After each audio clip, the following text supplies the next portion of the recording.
E se eu te disser que toda a história da humanidade começa em um único livro, não só a história do mundo, mas também a origem do pecado, da família e até a promessa da salvação. O problema é que muita gente lê esse livro, mas quase ninguém realmente entende a profundidade que está escrito ali. Cada capítulo de Gênesis é como uma porta que abre para todo entendimento da Bíblia. E é exatamente por isso que eu decidi começar aqui no canal uma jornada de estudos. Nós vamos caminhar pelo livro de Gênesis, capítulo por capítulo, entendendo realmente o que o texto está dizendo.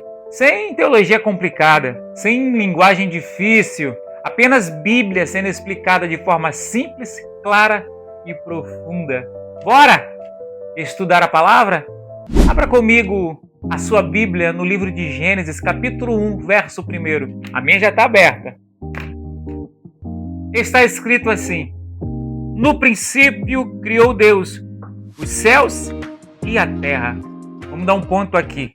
Presta atenção no detalhe que muita gente passa direto. O texto não diz primeiro terra, depois céu. A Bíblia, ela estabelece uma ordem. Primeiro céu, depois terra. Isso é um princípio muito importante nas Escrituras. Deus primeiro estabelece os céus para depois estabelecer a terra. Ou seja, antes de Deus estabelecer algo aqui embaixo, primeiro Ele estabelece lá em cima. A terra só manifesta aquilo que já foi estabelecido no céu. Quando você começa a perceber esse princípio, você percebe que Deus ele sempre vai trabalhar assim. Primeiro em cima, depois embaixo. O que aparece na terra muitas vezes já foi decidido no céu. No Evangelho que escreve Mateus, capítulo 6, verso 10, está escrito: venha o teu reino, seja feita a tua vontade, tanto na terra como no céu. Percebeu? Até Jesus defendia esse pensamento. Agora vamos voltar lá para Gênesis. Gênesis 1, verso de número 2 está escrito assim: e a terra era sem forma e vazia, e havia trevas sobre a face do abismo, e o Espírito de Deus se movia sobre a face das águas. No versículo 1, vemos que Deus cria os céus e a terra. Mas quando chegamos no versículo de número 2, encontramos a terra sem forma e vazia, coberta por águas e envolta em trevas. Alguns teólogos entendem que entre o versículo 1 e o versículo 2 foi aonde aconteceu a queda de Lúcifer e que essa queda teria causado a destruição da terra. Eu não quero aqui desmerecer essa interpretação, porque existem estudiosos sérios que defendem essa ideia, mas particularmente não é a forma que eu entendo esse texto. Até porque existe um texto na Bíblia que me faz refletir sobre isso. Olha o que está escrito em Isaías capítulo 45, verso 18. Assim está escrito: porque assim diz o Senhor que tem criado os céus, o Deus que formou a terra e a fez. Ele a estabeleceu, não a criou vazia, mas a formou para que fosse habitada. Eu sou o Senhor e não há outro. O próprio texto diz que Deus não formou a terra para permanecer sem forma e vazia, mas para ser habitada. Quando chegamos em Gênesis 1, verso 2 e vemos a terra nesse estado, uma pergunta surge: será que isso é destruição ou processo de formação? O texto ele mostra que a terra ela estava em volta de água e o Espírito de Deus se movia sobre elas. E isso não aparece somente aqui no livro de Gênesis. O apóstolo Pedro também fala sobre isso. Na segunda carta de Pedro, capítulo 3, verso 5, ele diz: eles voluntariamente ignoram isso, que pela palavra de Deus, já desde a antiguidade existiram os céus e a terra, que foi tirada da água e no meio da água subsiste.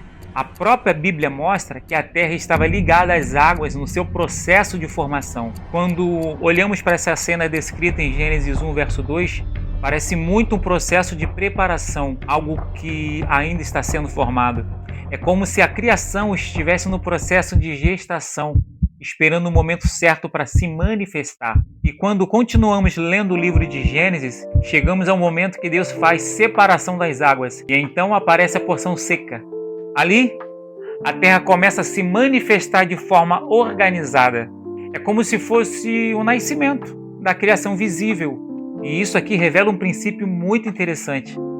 Aquilo que vem do mundo espiritual para o mundo físico passa por um processo de nascimento. O nascimento é a forma legal pela qual entra no mundo físico. Foi assim com cada um de nós. Ninguém entrou nesse mundo senão pelo nascimento. Inclusive, vemos esse próprio princípio em Jesus. Mesmo sendo eterno, poderoso, Filho de Deus, para entrar nesse mundo, ele precisou nascer. Existe um outro lado desse princípio também. Se para entrar nesse mundo físico precisamos nascer, então para entrar no mundo espiritual também é necessário nascimento. E foi exatamente isso que Jesus ele ensina a Nicodemos no capítulo 3 de João. Vamos ver o que está escrito?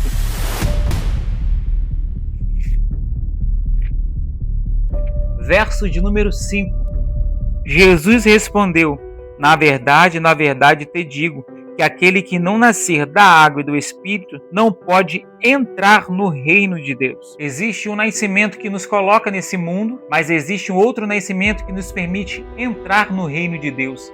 Um é nascimento da carne, o outro é nascimento do Espírito. Olha que interessante, nós vimos hoje no início da Bíblia, em Gênesis 1, capítulo 1, aprendemos um princípio importante. Deus primeiro cria os céus, depois ele cria a terra. Muitas vezes aquilo que manifesta na terra já foi primeiro estabelecido no céu. Depois, quando chegamos em Gênesis capítulo 1, verso de número 2, encontramos a terra ainda sem forma e vazia, envolvida pelas águas, mas algo poderoso estava acontecendo ali.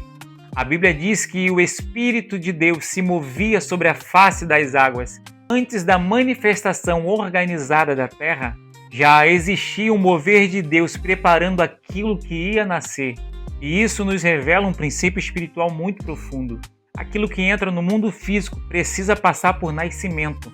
Foi assim com cada um de nós. Para entrar no mundo físico, precisamos nascer da carne.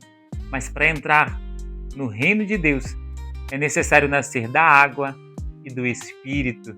No próximo estudo, acontece algo extraordinário no texto bíblico.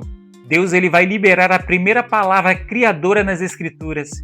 E essa palavra vai transformar completamente o cenário da criação. Haja luz. E é sobre isso que nós vamos falar no próximo estudo.